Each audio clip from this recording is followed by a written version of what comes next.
হাজির করেছি। এইদিকে যারা আছে একটা নোটিশ ইস্যু করেছে, নোটিশ সরি না, একটা লিস্ট বুথ লেভেলে, পঞ্চায়েতে এবং ইআরও দপ্তরেও, ইআরওর মাধ্যমেও দেওয়া হচ্ছে, যেখানে এই ব্যক্তি এই ধরনের অনেক আছে, তাদেরকে মৃত হিসাবে দেখানো হয়েছে, ডেথ হিসাবে তাকে লিখে দিয়েছে। দেখুন দিব্যি বেঁচে আছে। তোমার নাম কি মা? দেলজান বিবি। দেখো তার ভোটার কার্ড। শুধু তাই না, আমি কটা ইনাকে দিয়ে দেখাচ্ছি। ভোটার কার্ডটা ধরো মা, ছাড়বে না, বিপদ হয়ে যাবে, হারাবে না, ধরো। এখন ই হচ্ছেন গণনা ফর্ম ফিল আপ করেছিল, 2002 এর ভোটার লিস্টে তার নাম এসেছিল। 2002 ভোটার লিস্টে দেলজান বিবি মোল্লা এপিক নাম্বার সমেত নাম এসেছিল, 163 সিরিয়াল নাম্বার। এটা ওনার আধার কার্ড, ওনার এটা হচ্ছে ভোটার কার্ড। শুধু তাই নয়, উনি যে রেশন তুলে অলরেডি পাচ্ছেন, রেশন নিচ্ছেন, আর্থিকভাবে উনি দুর্বল, সেই জন্যে রেশন পাচ্ছেন, রেশন কার্ড, আরও জমি জায়গার কাগজ বাড়িতে আছে। ইনাকে দেখানো হচ্ছে ইনি মৃত, কিন্তু দিব্যি ইনি বেঁচে আছেন। আল্লাহ তোমার আয়ুকে বাড়াক। এখন সেম কন্ডিশন, ইনার নাম কুলসুম মোল্লা, ভোটার করোনা ফর্ম ফিল আপ করেছিল, voter card, Aadhaar card, ration card, 2002 এর ভোটার লিস্টের নাম আছে অলরেডি। তাহলে ম্যাপ, আনম্যাপ না ম্যাপ চিনি। এবং 1971 সালের ভোটার লিস্টে এনার নাম আছে, এনাকে মৃত দেখানো হয়েছে। এই ধরনের অনেক আছে। একটা হাস্যকর কথা বলি, তোমারটা দাও। হাস্যকর, তুমি একটু সামনে এসো।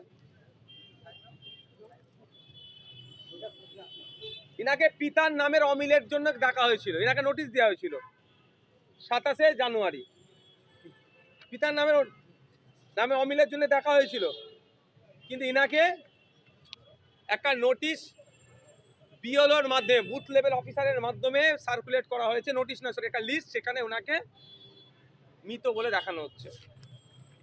আচ্ছা, এর মধ্যে অনেকে আছে। একটা বাবু দেখি, বাবু তোমারটা দেখি একটু, আরেকজন পুলিশের দেখায়। ইনার এটা হচ্ছে কাসেম আলী গাজী, ভোটার কার্ড, অরিজিনালটা আপনার কাছে রাখুন বাপ।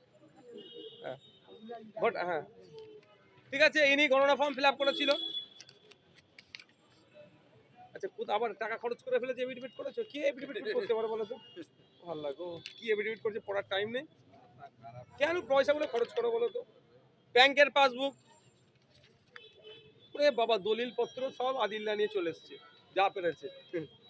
পর্চা, ভোটার কার্ড, আবার হজে গিয়েছিল, পাসপোর্টের নিয়ে চলে এসছে। মানে হজে গিয়েছিল বলতে এই স্ট্যাম্পটা, পাসপোর্ট তৈরি করেছিল হয়ে যাওয়ার জন্য। এই ব্যক্তিটা এখন যারা লিস্ট পাবলিশ করেছে তাদের নজরে মৃত। শুধু তাই নয়, এর মধ্যে আছে যে 6 জন বা তার অধিক ভাই বোনের সংখ্যা এই মর্মে ডাকা হয়েছিল। ইনি গিয়ে এনার ডকুমেন্টস যা সাবমিট করেছিল, পরে তাকেও মৃত হিসাবে দেখানো হচ্ছে। এখানে বাপ বেটা দুজনই এসেছে, বাপকে মৃত দেখিয়েছে, তোমার বাপ আরেকটা বাপ বেটা ঝুলি চলে গেল, ওটা আছে, আর একটা জোড়া, আরেকটা জোড়া আছে। হ্যাঁ তোমার না, দেখো এটা বাপ বেটা, তুমি বাপ তো, তোমার বাপ আছে। তো এর বাপকে মৃত দেখিয়েছে, আজকে আসেনি এর আব্বা, এসেছে, এর বাপকে মৃত দেখিয়েছে, হ্যাঁ বেঁচে আছে, মৃত দেখিয়েছে। আর একে দেখিয়েছে তোমার ভারতীয় নয় বলেছে। একে ডাকা হয়েছিল 19 জানুয়ারি। একে ডাকার কারণ হিসাবে জানানো হয়েছিল যে 6 বা তার বেশি ভাই বোনের কারণে। আর দেখো এখানে একটা যে লিস্ট পাবলিকলি ঘুরছে, সেখানে বাপকে ডেথ হিসাবে দেখাচ্ছে, হোসেন মোল্লা ডেথ হিসাবে দেখানো হচ্ছে, আর একে নট ইন্ডিয়ান সিটিজেন। এইভাবে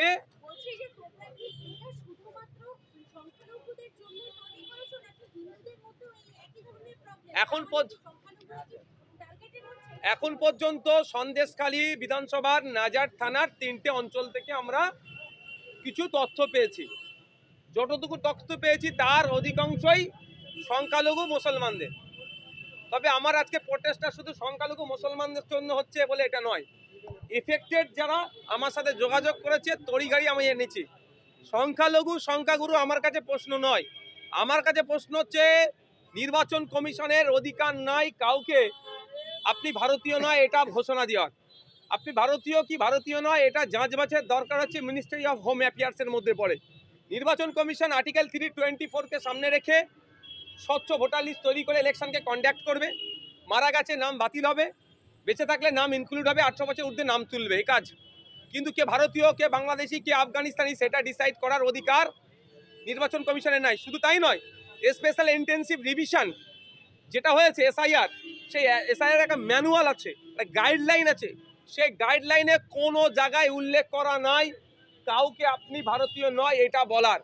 আজকে ইসিআইয়ের কাছে ইসিআইয়ের সিও স্যার ওয়েস্ট বেঙ্গলের চিফ ইলেকট্রাল অফিসার স্যারকে বললাম যে আপনারা এই ধরনের নোটিশ কেন সাবমিট করলেন, এই ধরনের তথ্য আপনারা কেন বুথে বুথে ছড়াচ্ছেন।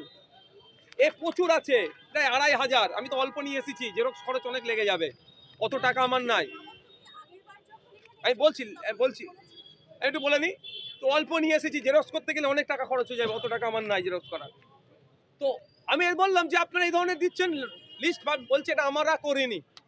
তো আমরা বললাম যে আপনি করেননি, আমাকে তো বললে হবে না, কি ব্যবস্থা গ্রহণ করবেন, তাহলে কারা করছে? আর বিএলওদেরকে প্রশ্ন করছে এটা কোথা থেকে পেলে তোমরা, বলছে ওপর থেকে দিয়েছে।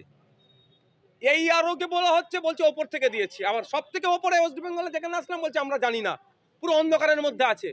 আমরা বললাম তাহলে ইমিডিয়েট আপনারা ব্যবস্থা গ্রহণ করুন। ডিস্ট্রিক্ট ইলেকট্রাল অফিসার যিনি ডিএম আমরা জানি এই মুহূর্তে, সেই ডিস্ট্রিক্ট ইলেকট্রাল অফিসারকে সিও স্যার জানিয়েছেন, এটা তদন্ত করার দায়িত্ব দিয়েছেন। তদন্ত করে দেখবে, আর দেখতে বাধ্য যে এটা অন্যায় হচ্ছে তাদের বিরুদ্ধে ব্যবস্থা গ্রহণ করতে হবে। আমি 3 জনকে ভিতরে নিয়ে গিয়েছিলাম, একজন বাপ বেটা, একজন মহিলা, আপনি গিয়েছিলেন না, মা গিয়েছিল। ইনাদেরকে সিও স্যার বলেছেন কোনো নোটিশ ছাড়া এই ধরনের লিস্টের কোনো বৈধতা নাই, আপনারা চিন্তিত হবেন না, কাউকে ভারতীয় নয় এটা বলার দায়িত্ব ইসিআইয়ের নাই, আমরা এটা বলতে কাউকে বলিনি। অন্যায় করছে যারা তাদের বিরুদ্ধে ব্যবস্থা গ্রহণ করব এই মর্মে আশ্বস্ত করেছে। আমার এই আপনাদের মাধ্যমে যারা ভিডিও দেখবেন আমি তাদেরকে বলবো, পশ্চিমবাংলায় এসআইআরকে নিয়ে একটা অপ্রীতিকর পরিবেশ তৈরি করার চেষ্টা চলছে বিভিন্নভাবে। সেই পরিবেশ তৈরিতে বিজেপি এবং তৃণমূল সমানভাবে দায়ী, আর অনেক ক্ষেত্রে ইলেকশন কমিশন অফ ইন্ডিয়াকে ঠেলে দিচ্ছে। এই ক্ষেত্রে বলবো নট ইন্ডিয়ান সিটিজেন বা ডেথ বলে যে লিস্টগুলো শেয়ার করানো হচ্ছে এর সাথে ইলেকশন কমিশন অফ ইন্ডিয়ার কোনো সম্পর্ক নাই, যেটা সিও দপ্তরে এসে জানতে পারলাম। সুতরাং অহেতুক কে আপনার হাতে কাগজ ধরিয়ে দিচ্ছে, এই কাগজ নিয়ে আপনারা হয়রানি হবেন না। As per instruction of CO sir আমাদেরকে যেটা জানিয়েছেন আপনাদের জানাচ্ছি, তিনি বললেন যদি কোনো সময় কাউকে ডাকে নোটিশ ছাড়া কাউকে ডাকা হবে না।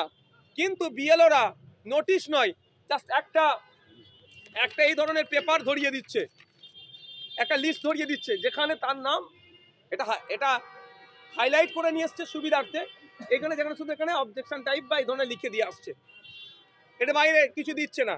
কিন্তু নির্বাচন কমিশনের সিও স্যার তিনি বলেছেন নোটিশ ছাড়া কাউকে এন্টারটেইন করবেন না, আর আমরা এই ধরনের নোটিশ দিতে পারি না। তাহলে এটা কারা করছে? আমরা যখন নির্বাচন কমিশনের অফিসে ছিলাম সিও স্যারের সাথে কথা বলছিলাম, ওই ইন দি মিন টাইম আমাদের কাছে সেই সময় আমাদের কাছে খবর আসলো যে তৃণমূলের বন্ধুরা বিভিন্ন জায়গায় এই সন্দেশখালী বিধানসভার বিভিন্ন যাদের কাছে নোটিশ এই লিস্ট গিয়েছে তাদের সাথে বলছে তোমরা একত্রিত হও, আমরা এর প্রতিবাদ করব।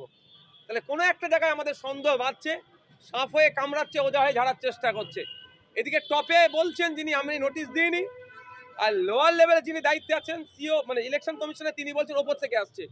মধ্যিখানটা কোনো জায়গায় একটা কানেকশন ব্রেক হচ্ছে, এই কানেকশনটা কোন জায়গায় ব্রেক হচ্ছে, কারা এটা ক্রিয়েট করছে, এটা খুঁজে বার করার দায়িত্ব নওশাদ সিদ্দিকীর নয়, খুঁজে বার করার দায়িত্ব এনাদের নয়, খুঁজে বার করার দায়িত্ব হচ্ছে আর্টিকেল 324 অনুযায়ী যাদের পাওয়ার আছে যে এক্সারসাইজ করছে পাওয়ারটা ইলেকশন কমিশন অফ ইন্ডিয়ার।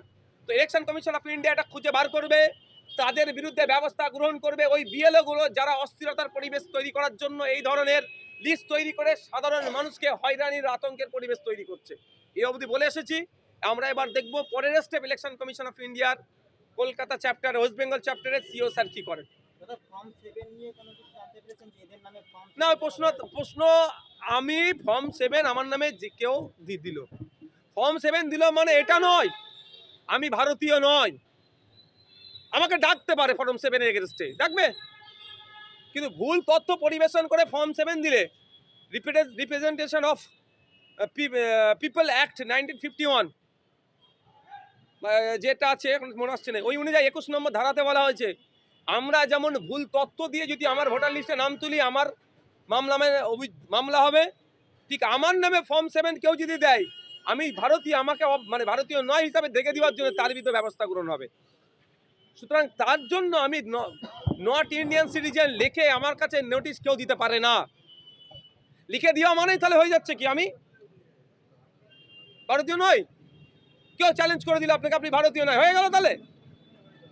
আপনার ফর্ম 7 আপনাকে কেউ দিতে পারে, তাহলে আপনাকে ডাকবে, নোটিশ দেবে, ভাই আসো তোমার নামে এই নোটিশ পড়ে তুমি ডকুমেন্টস নিয়ে আসো, রেডি আছি, উই হ্যাভ টু রেডি।